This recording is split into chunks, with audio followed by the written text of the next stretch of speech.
Tracy Eisenman. We are talking about good stress and healthy visibility. And I'm excited for this. Tracy combines some incredible insights and an amazing offer, amazing tool and product with a really unique visibility experience herself and fantastic perspective. So we are going to learn more about her views on both of those things and I think get some breakthrough insights. Tracy is the founder of Genetics Edge. She is a corporate trainer, private coach, and business network owner. And tomorrow she turns 65 and she has declared she's only just getting started. So it's wonderful to tap into that sense of energy, vision, and purpose and hope for the future. Tracy has come from a science background, Bachelor of Science in Wildlife Biology and Chemistry. And so, Tracy, you went from that background. Welcome, firstly. Great to see you. Thank you, Nina, for having me here. I'm so excited to be here with you today. I'm loving that we're going to share your story. So I know that you founded Genetics Edge within the last little while, and we were talking about how technology hadn't quite caught up to what you desired for it to achieve. So now the technology is there. What is Genetics Edge bringing to people? Tell us about that offer. What you're making possible for people through that. Yeah, I'd be happy to. Most people tend to guess at what they need to do to live a healthy life if they desire a healthy life. They're always guessing. They're maybe doing the next fad that they heard about, or what their doctor said, or what their friend is working for their friend. And that doesn't always work. It rarely works.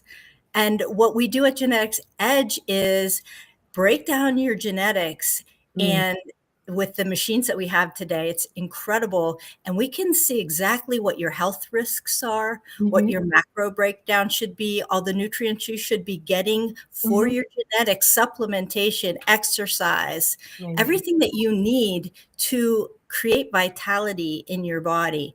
Even seeing the health risks that are in your future. It's like looking into a crystal ball. We can see what's going to happen potentially in 20 years and do something about it now. That's amazing, because I think a lot of people don't realize that genes are turned on by the environment. So people used to think that it's in your genes, it's going to happen to you. But now we know, don't we, that genes get turned on or turned off by environmental triggers. So that sense of control must be amazing. And you have seen the benefits and the results in your own life. I have. I've gotten off of medications that I was on. I was on thyroid medications. I had autoimmune disease, and it stopped me from living my best life. I have a racing motorcycle that I like to take out in the summertime. Fun. And I was getting dizzy and having effects of autoimmune. And once I was able to look at my best recommendations for diet and exercise, I changed those, and lo and behold, I did not have to take the drugs anymore. Everything cleared up. So I was living, with my genetics instead of against it. That's powerful. You gave yourself that benefit of insight and information, and now you're making that available to people. And so what made you the person who wanted to bring this to the world? I know that we talked about your science background, and really it's powerful information. So this is something you've been waiting to bring for a long time. What do you think is it that has made it really so personal to you? Yeah, that's a great question. I think it stems from my childhood and my upbringing, and watching my mother, who was a professional woman. She's a very successful realtor down in Fort Lauderdale, Florida, back in the 70s and 80s when everything was booming. And she was on the top of her game. And then all of a sudden she got hit with cancer. Ah, wow. And I analyze this because I've got an analytical mind, and I know I recognize the fact that she hadn't really taken care of herself. She took care of her clients. She took care of us children. She had 4 girls. She did a great job with that, but it slowly burned her out and took her down. And then that cancer gene took over and it ate her up. And she was only 4 years older than me right now when she passed away. Yeah, incredible. And then my sisters ended up with a different kind of cancer. And I was always waiting, when is it going to be my turn? Every year I go in for my testing and I was just on pins and needles, like, when is it going to happen? Right. And then, so I always wished I had known, if I knew I had this gene. That makes sense. That so makes sense. You had that story and then you thought, if that information would just be powerful, if only I knew. And so now you work across corporate training, private coaching, and you have a business network as well. And I'm sure that in those moments you see women experiencing stress in all kinds of variations. And we don't always realize that stress comes in a variety of types. So could you talk about what is good stress and how can we tell the difference between good stress and bad stress?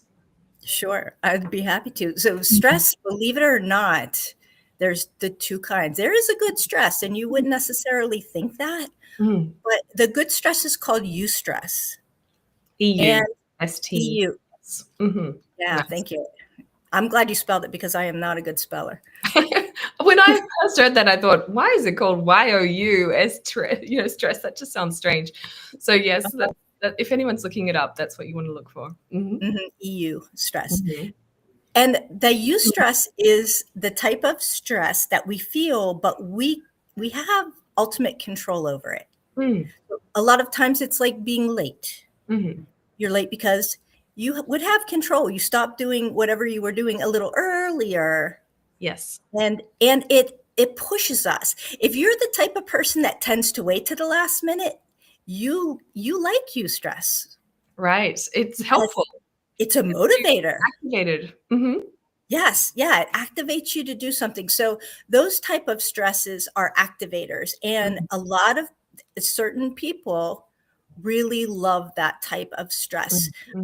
Firemen, ER nurses, they love eustress because they have to act right now and they're good at it. Okay. So how can someone know if they are experiencing good stress? What does it feel like compared to bad stress? Sometimes it feels the same.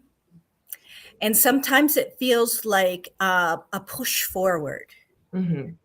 It's that even a vacation can be eustress. It can cause stress because it changes what you're doing, but you're looking forward to it at the same time. So if you're looking forward to it, but it's changing, you have to hurry up and do different things in a different order than you normally would. That's a sign of eustress. Yes. Yeah. So in some ways it serves us because it's pushing us into something different, or it could be serving us because it activates action. So what's the difference then between that and bad stress? As in, what should people be looking for? And how would they know if something is good stress, in which case it's less harmful for them, or bad stress? The best way to look at it is to ask yourself this question: do I have control over the situation? Right. Yeah. And that will determine whether it's on the stress. No, I don't. My boss tells me I have to have this done at this time and I have to, or I'm going to lose my job. That's stress. Or eustress, where you have a deadline and you wait to the very last minute because you know that you can do it. And you're proud of yourself for getting it done at that time. That's you have that sense of control. That's great. And so different things are happening in the body when we experience these different types of stress, aren't they? Different chemical signals. We're getting different, a different physiology is going on, and one supports the body and one doesn't support the body. Right. So you don't want that cortisol, that stress that raises the cortisol, and that affects your blood pressure and your pulmonary system and your hormones and everything. And genetically, for some people, it doesn't take much to get that cortisol level up. That's Right. genetic. Some people can handle a lot of it and other people Interesting. can't, and it's hard to know that. Yeah, that's so interesting. That's so interesting. So people might have a sense, but actually getting that information for themselves could be really empowering. And often what I see is people with visibility challenges, with turning up, doing a live stream like this, being on LinkedIn, sometimes posting, turning up on a podcast, right through to media and TV can be quite stress inducing. And you shared that you've got a unique. In my experience, your perspective is quite unique. It's drawn from an experience you had when you were 3. So can you tell us about that experience and then the perspective that that's given you on challenges that other people might find stressful, like being visible? Sure. Mm, Um, the first thing before I even say that, I want mm. to say that I did not always find this to be easy. Nice. It was stressful for me. I would have note cards in front of me, and I look at them, and I had already torn them up, and so Yeah. that's where I started, and it Just to have helped me. synergy. Yes. Yeah. Oh, yeah, and then I was like, "Oh my gosh, now what? I don't even have my Mm, cards." mm, And so I got help. I had coaches help me through that process so that nice. I could get comfortable. And I know that's what you do, Nina, to Mm, help people to get to the place where they can be more comfortable and actually show up, because you have to show up in order to do you do. this work. You do. It's important. Mm, So I'll take you back to when I was 3, and I learned about this story when I was in the 7th grade. mhm. And I want to put a song with it in your mind. So if you think of this song, if you know the song Row, Row, Row Your Boat, Mm, gently down the stream, yes. merrily, merrily, merrily, merrily, life is but a dream. So I Yes. learned this when I was 3. Yes. And when I was 3, I quit breathing. Somehow my sister told my mother I quit breathing. She took me Wow. to the hospital and they sent me back to the doctors. They worked on me for 20 minutes and they couldn't bring me back. Amazing. And I got to go on the other side. And I got to find out that, yes, life is but a dream, and it's an amazing dream. And on the other side, it's fantastic. But when I got back here, I realized we have this opportunity in this body with all these senses, and we don't have that on the other side. So Nice. this is our gift, Mm, is to enjoy this experience because it's just an experience. amazing. And so it kind of took the edge off of worrying about what people thought of me and all the stressors that come with showing up. It helped me to realize, along with my coach, that it doesn't matter. It's just a dreamy kind of world. If I look at this as if it's a dream, it takes the stress off of it and I can have fun with it. Nice. Yeah, amazing. That's just such a great perspective, and thank you for bringing us into that story. That's just empowering. I love the flip that gives us. That the stress that people might be feeling now is part of a 3D full body sensory experience that we get to enjoy in this life. Thank you so much for that. Hey, And you're so welcome. you have Yeah, said such. Yes, I'm Tracy. just starting to tell this. I've held on to the story for a long time because it stressed me out to talk about it. Fair And enough. Yeah. and now I've moved that stress to eustress, and I think it Mm, can help other people. So mm, mm. I'm willing to be the strange person in the room that died and came back in order to help other people, because I It's such guess a I great. thought everyone had this experience, and Yeah. apparently they don't. No, yeah. Yeah, it's amazing how when we're small, things just seem normal. You take it in your stride as a 3-year-old that, I died, went to the other side and came back without realizing that's not something everyone experiences. Yeah, it's so powerful. And when to your point, when we're willing to dig into the things that feel unique, weird, because other people haven't experienced them, that's often the gold in our story. That's often the thing that people actually could learn from the most and could be inspired by. So I'm not the only one to say it's the thing that makes us unique and different to others that's actually the thing to dig into and to bring out. It's often the thing we hide, but it's actually the thing to make more of. So it's empowering. I certainly was inspired when I heard that. And you have said, and you're turning 65 tomorrow. So thank you for joining us on your birthday week. You've said that that's the starting line for you. So why is that? What's next for you? How are you? What story are you writing for the next decade, 2, 3, 4? Yeah, actually, it's funny you said that because literally I'm going to write a story. That's Oh, part of this is a book wow. and getting out and speaking more and touching more souls and letting them know it's okay. Everything is Mm, okay. It's all good. mm, And I just really am starting to get in front of more people, nice. become more visible, share what I have to share, help people live a better life full of vitality longer. So Mm, their last 10 years, they're really enjoying those instead of sitting in a hospital bed. yeah, fantastic. That's incredible. And so you talk about people having real control over their health. What do you think people need to keep front of mind uh, mostly? What's the biggest mistake or the biggest tool that they can use to having that control over their own health and the information available to them? And that's pretty Mm, much it is yeah. what changed for me and my clients is they stopped guessing what they needed to do, found Mm, out what they needed to do, and took action to mm, change their lifestyle mhm. into what worked with their genetics, and Yes, everything changed. yes. It's amazing. In your story, just huge turnaround. And so before we wrap up, how do people connect with you? Is there anything that a first step that they can take with you?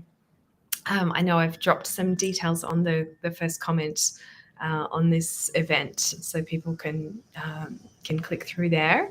But what's your advice on the best way to reach you? I have a gift, the energy, balance, and momentum gift. Pick that up and look through that. And then I would say if you want to talk to me and ask me questions, Mm-hmm. just find me on LinkedIn. Click Mm, that, just make an appointment and we'll chat for 15 minutes or mhm. longer, whatever you need. And I'm Amazing. available to talk to. Amazing. And I was inspired as we were coming up to this conversation by a quote. Ralph Waldo Emerson has said that the first health is wealth. So the first wealth is health. I'm sorry, I read that incorrectly, but the first wealth is health. And when we have healthy bodies, what that enables us to do, healthy body, healthy mind, healthy mood often comes from a healthy body, doesn't it? So yeah, really, really empowering. Thank you so much, Tracy. Is there anything that you would like to share as parting words to people on anything that we have said? Any final comments? Oh, I would just say, be aware of your body. Mm, Listen to what it's telling you. mm, Take a moment and check in, even if mm, it's just for 2 minutes. Check in, see how does your body feel? Are you mm, tired? Do you feel mm. hungry? Are you thirsty? Yeah, Drink a lot of water, more than you think, yeah. and put yourself first because you cannot do for others until you're strong yourself. Yeah. Put the oxygen mask on you first. Well, That's thank you so much for joining us and sharing so openly from your experience. And thanks to our audience who's joined us today, and join me next week for another empowered woman making an enduring impact. Tracy, great to chat. Thanks for being here. Thank you, Nina.